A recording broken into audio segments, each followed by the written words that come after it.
Good evening students. हम लोग इस क्लास में कठिन कठिन मीनिंग को पढ़ना सीखेंगे और मैं आपको तरीका बताऊंगा कि कठिन मीनिंग को कैसे पढ़ा जाता है। तो चलिए फिर हम लोग करते हैं इंग्लिश मीनिंग पढ़ने की प्रैक्टिस।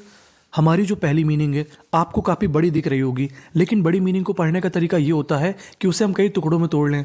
देखिए, शुरुआत में लिखा है COM। COM को हम लोग पढ़ते हैं कम। क्या पढ़ते हैं? कम। और आखिरी में लिखा है TION।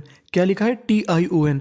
इसे पढ़ते हम लोग शन। याद रखिएगा, शुरुआत में लिखा हो COM तो उसे पढ़ना है कम, आखिरी में लिखा हो TION तो उसे पढ़ना है शन, और बीच में M हमारा 2 बार लिख रहा है। और इंग्लिश का एक रूल है कि अगर कोई भी लेटर यानी कोई भी अक्षर अगर इंग्लिश में 2 बार लिखा हो तो उसका उच्चारण केवल हमें 1 बार करना है। कितनी बार करना है? 1 बार। यानी इस मीनिंग में M हमारा 2 बार लिखा है लेकिन उच्चारण 1 बार करना है। तो मीनिंग बन गई COM कम, MUNI मुनि, CA इसे पढ़ेंगे के। क्या पढ़ेंगे? के। तो मीनिंग बन गई हमारी कम्युनिकेशन। कम्युनिकेशन कम्युनिकेशन कम्युनिकेशन का मतलब होता है बातचीत या संचार। अब देखिए, जो आगे वाली मीनिंग है उस मीनिंग के आखिरी में लिखा है TION, और मैंने आपको बताया कि TION को पढ़ना है सन। क्या पढ़ना है? सन। आगे लिखा है IN, इन, TRO, ट्रो, DUC इसे पढ़ेंगे डक। क्या पढ़ेंगे? डक।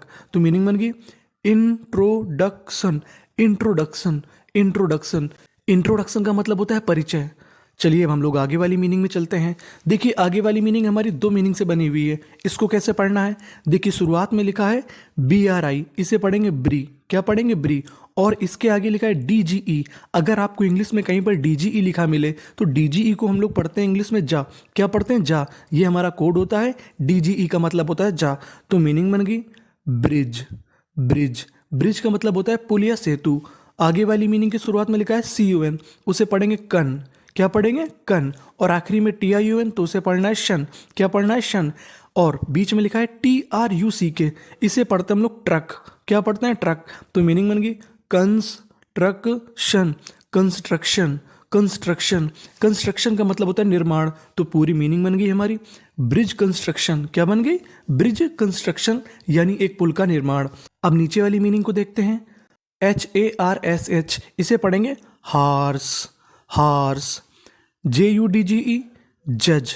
JUDGE जज, क्योंकि इस मीनिंग के बीच में लिखा है DGE और DGE को क्या पढ़ना है? हमें जा। और आखिरी में लिखा है MENT। MENT आपको कई मीनिंग में लिखा मिलेगा।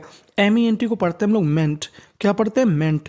तो मीनिंग बन गई judgement. Judgement. Harsh judgement.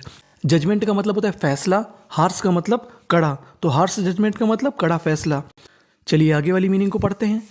IN इन, TELLI टेली। और मैंने आपको बताया कि कोई भी लेटर यानी कोई भी अक्षर अगर 2 बार लिखा है तो उसका उच्चारण केवल 1 बार करना है। यानी इस मीनिंग में L हमारा 2 बार लिखा है तो उच्चारण कितनी बार करना है? 1 बार। तो मीनिंग बन गई इन टेली। और आखिरी में लिखा है ENCE, और ENCE को पढ़ते हैं हम लोग एंस। क्या पढ़ते हैं? एंस। तो मीनिंग बन गई हमारी इंटेलिजेंस। इंटेलिजेंस इंटेलिजेंस इंटेलिजेंस का मतलब होता है बुद्धिमत्ता। नीचे वाली मीनिंग को देखते हैं। SUFFI Safi. SUFFI Safi. CIC। और ENT को पढ़ना है हमें एंट। क्या पढ़ना है? एंट। तो मीनिंग बन गई सफिशिएंट। सफिशिएंट सफिशिएंट का मतलब होता है पर्याप्त। चलिए आगे वाली मीनिंग को देखते हैं। HUMAN, इसे पढ़ते हैं हम लोग ह्यूमन। ह्यूमन। POTE पोटे। और आखिरी में लिखा है TIAL। TIAL हमारा इंग्लिश का कोड है। अगर आपको TIAL इंग्लिश में कहीं पर लिखा मिले तो इसे हम लोग पढ़ेंगे शियल। क्या पढ़ेंगे? शियल। तो मीनिंग बन गई ह्यूमन पोटेंशियल।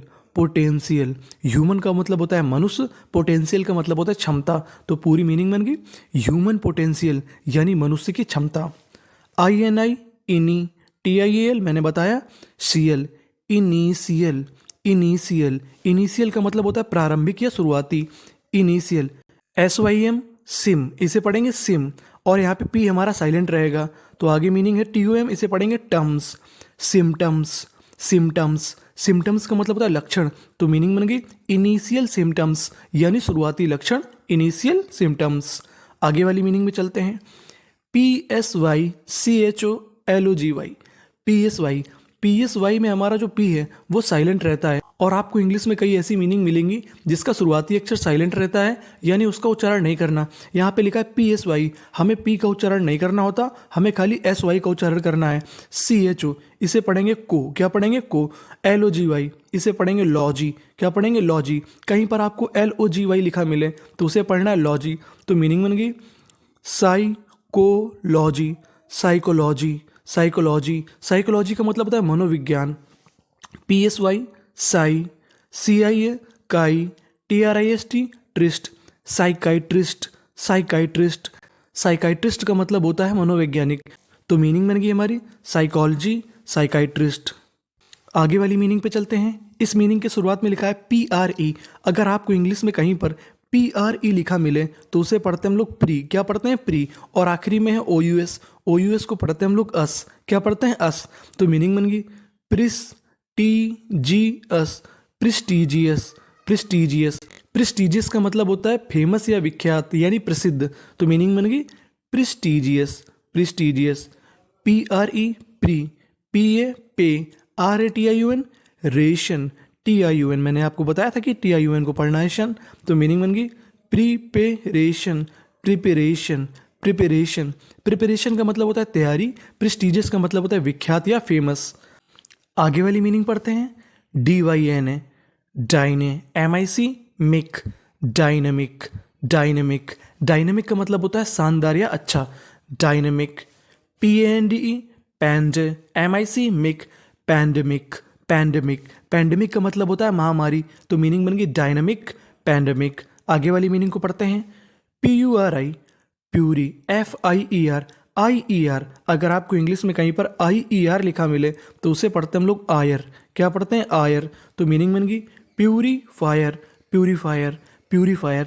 प्यूरीफायर का मतलब होता है जो किसी चीज़ को साफ करता है उसे कहते हैं हम लोग purifier. AMPLI amply, FIER fire, amplifier, amplifier. Amplifier का मतलब होता है जो किसी चीज़ की स्पीड बढ़ाता है यानी गति बढ़ाता है उसे हम लोग कहते हैं एम्पलीफायर। Purifier, amplifier. प्यूरीफायर जो किसी चीज़ को साफ करे, एम्पलीफायर जो किसी चीज़ की गति बढ़ाए। अब आगे वाली मीनिंग को देखते हैं। इस मीनिंग में डी हमारा 2 बार लिखा है और मैंने आपको बताया कि अगर कोई भी अक्षर यानी कोई भी लेटर अगर 2 बार लिखा हो तो उच्चारण केवल 1 बार करना है। और आखिरी में लिखा है EN, EN को पढ़ते हैं हम लोग एन, क्या पढ़ते हैं एन। तो मीनिंग बन गई सडन, सडन। और आखिरी में है LY, LY को हम लोग पढ़ते हैं ली, क्या पढ़ते हैं ली। तो मीनिंग बन गई सडनली, सडनली। सडनली का मतलब होता है अचानक से। अब नीचे वाली मीनिंग को देखते हैं। CUM कम, PELLED। देखिए अगर आपको इंग्लिश की किसी भी मीनिंग के आखिरी में ED लिखा मिले तो उसे पढ़ना है डा, क्या पढ़ना है डा। और यहाँ पे L हमारा 2 बार है तो उच्चारण करना है 1 बार। तो मीनिंग बन गई हमारी कंपेल्ड, कंपेल्ड। कंपेल्ड का मतलब होता है मजबूर या विवश। चलिए अब हम लोग एक काम करते हैं, सारी मीनिंग की प्रैक्टिस एक बार फिर से कर जाते हैं। Communication, introduction. Bridge construction, harsh judgement. Intelligence, sufficient. Human potential, initial symptoms. Psychology, psychiatrist. Prestigious, preparation. Dynamic, pandemic. Purifier, amplifier. Suddenly, compelled. Thank you for watching.